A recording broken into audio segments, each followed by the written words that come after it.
Hi there, it's Olga. I keep on publishing my holiday card making tutorials.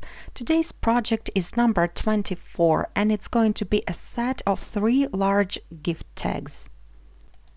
As the gift wrapping day approaches, I'm trying to have as many tags as possible, although I haven't yet bought any presents. But that's no problem because shopping is always fun. Anyway, these tags are traditional Christmas colors and I think they will do great with the craft wrapping paper that I'm planning to use. To create a tattered tag shape, I'll be using the die by Gummiapan called Large Old Tag. I've die cut it 3 times out of craft cardstock, dark brown and red. I'll be using the red die cut to create the topper for the tag as well as the bottom strip. I'm going to use the same tag die to trim off the top and the bottom of the tag. I'm placing it like that, taping it down, and then I'm sending it through the die cutting machine. And this way I get the same style tattered edge. Then I'm placing the die again to create the bottom strip for the tag. Of course, you can make it as wide or as narrow as you want to. Next, I'm going to cut out the shaped window on the tag surface. So I'm temporarily placing the top and the bottom onto the tag. And then I'm going to place the die in the center between the top and bottom. The one I'm using is Joy Journal Frame by Memory Box. It also has tattered edges and I think it matches my tag, although those dies come from different parts of the world. As always, the tools and supplies that I'm using will be listed on my blog as well as in the description. Now I'm going to emboss the craft tag, so I'm placing it inside the folder that is called Tiny Dots. This one is by Sizzix. I just love the texture that this folder creates and I want to enhance it even more, so I'm going to use Picket Distress ink and I'm swiping the ink pad over the pattern. I'm not pressing too hard, so it's only going to color those tiny dots. Then I'm going to back up this embossed piece with a dark brown tag, so I'm applying some double-sided adhesive onto the right size of the background tag, and I'm placing my craft tag on top of it. I'm offsetting the top layer just a hair to the left and up. And this way I'm going to create a very thin border at the bottom and at the right side.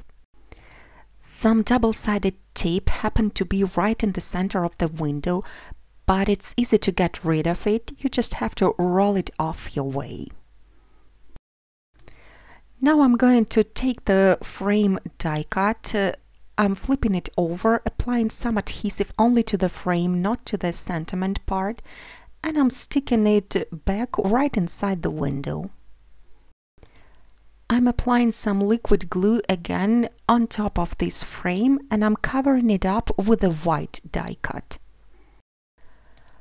I've die cut it out of thick white cardstock, 110 pounds. Then I'm going to use some foam squares to mount the top and the bottom of the tag onto the embossed piece. I'm aligning the red die cuts with the craft one and they fit just perfectly because they are made with the same die. At this point I have decided to add 2 more layers to the white frame to create more dimension. This layering technique is super simple, but it really makes a lot of difference, especially when you are using white cardstock. I'm also going to add a little focal image into the frame and it's going to be this Whittle Snowman by Memory Box. I'm tucking it behind the sentiment, that is why I didn't apply any adhesive onto it, and then I'm also adding a tiny little hat.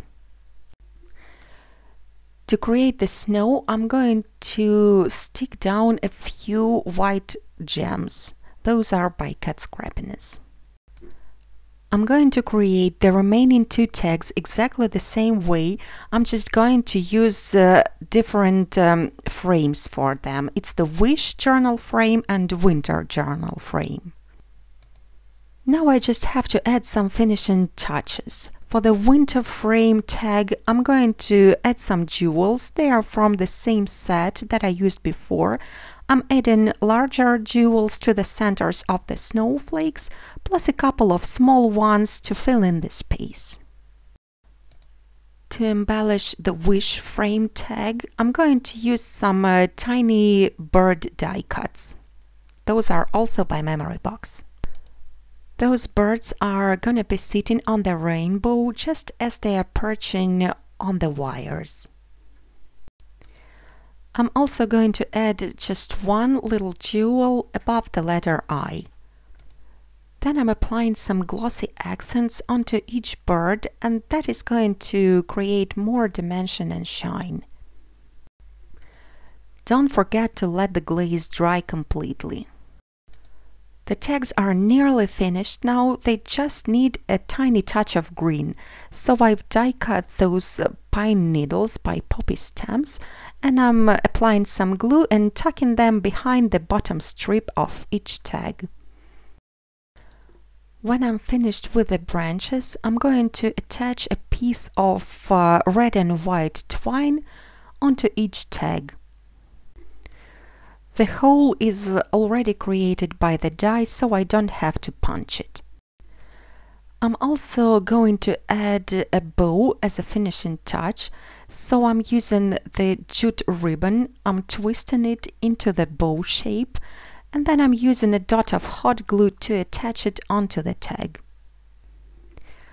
Of course, I'm going to repeat this process for all the 3 tags. The only difference is the pattern in the frame.